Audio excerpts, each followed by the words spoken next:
Hi, ഇന്ന് മുട്ടച്ചോറുണ്ടാക്കാം. പെട്ടെന്ന് തയ്യാറാക്കാൻ പറ്റുന്ന ലഞ്ചായിട്ടോ ഡിന്നറായിട്ടോ ഒക്കെ എല്ലാവർക്കും കഴിക്കാൻ ഇഷ്ടപ്പെടുന്ന ഫുഡാണ് എഗ് റൈസ്. നമ്മുടെ നാടൻ മസാലകളും പച്ചക്കറികളും മുട്ടയും ഒക്കെ ചേർത്ത് തയ്യാറാക്കുന്ന എഗ് റൈസ് കുട്ടികൾക്ക് ലഞ്ചായിട്ട് സ്കൂളിൽ കൊണ്ടുപോകാൻ എളുപ്പം തയ്യാറാക്കാൻ പറ്റുന്ന പോഷക സമൃദ്ധമായ ഒരു ഫുഡാണ്.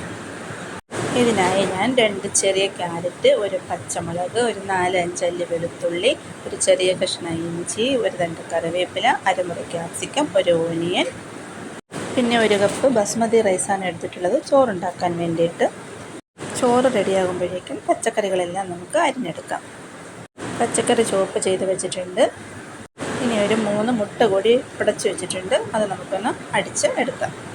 ചോറ് റെഡിയായിട്ടുണ്ട്. ഇനി ചൂടായ പാനിലേക്ക് ഒരു 4 ടേബിൾ സ്പൂൺ ഓയിൽ ഒഴിച്ചു കൊടുക്കാം. അതിലേക്ക് 1/2 ടീസ്പൂൺ കടുക് കൂടിയിട്ട് പൊട്ടിച്ചെടുക്കാം. തീ മീഡിയം ഫ്ലെയിമിൽ വെച്ച ശേഷം കടുകിട്ട് പൊട്ടുമ്പോൾ അതിലേക്ക് അരിഞ്ഞു വെച്ചിട്ടുള്ള വെളുത്തുള്ളി, ഇഞ്ചി, കറിവേപ്പില, പച്ചമുളക്, സവാള ഇവ ചേർത്ത് വഴറ്റി കൊടുക്കുക. സവാള ഒരു ഗോൾഡൻ കളറായി വരുന്നത് വരെ ഇളക്കി കൊടുക്കണം. സവാള ഗോൾഡൻ കളറായിട്ടുണ്ട്. ഇനി അതിലേക്ക് അരിഞ്ഞു വെച്ചിട്ടുള്ള ക്യാരറ്റ്, ക്യാപ്സിക്കം ഇവ ചേർത്ത് ഇളക്കി കൊടുക്കാം.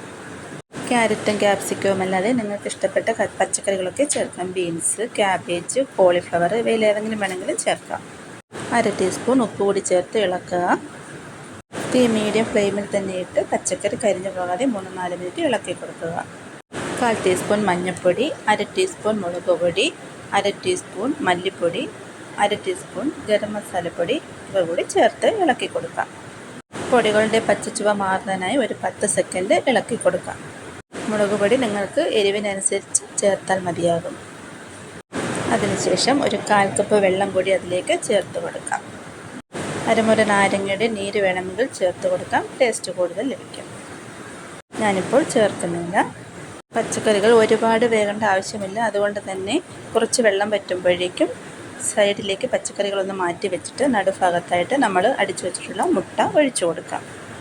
മുട്ട ഒഴിച്ചു കഴിഞ്ഞാൽ ഉടൻ തന്നെ ഇളക്കാതെ ഒരു 10 സെക്കൻഡ് അങ്ങനെ തന്നെ വെച്ചിരിക്കുക.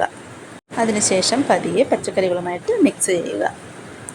മുട്ട ഒരു 1/4 ഭാഗം വെന്ത് കഴിയുമ്പോൾ നമുക്ക് വേവിച്ച് വെച്ചിരിക്കുന്ന ചോറ് അതിലേക്ക് ചേർത്ത് കൊടുക്കാം. മുട്ട വെന്ത് ഡ്രൈ ആയി പോകുന്നതിന് മുന്നേ തന്നെ ചോറ് ചേർത്ത് കൊടുക്കണം. ചോറ് ബസുമതി അരിയുടെ ചോറ് തന്നെ വേണമെന്നില്ല. നിങ്ങൾക്ക് സാധാരണ ചോറോ ബിരിയാണി അരിയുടെ ചോറോ ഏത് ചോറ് വേണമെങ്കിലും ചേർക്കാം. 1/2 ടീസ്പൂൺ കുരുമുളക് പൊടിയും 1/2 ടീസ്പൂൺ ഉപ്പ് പൊടിയും കൂടി ചോറ് ചേർത്ത ശേഷം ചേർത്ത് കൊടുക്കുക.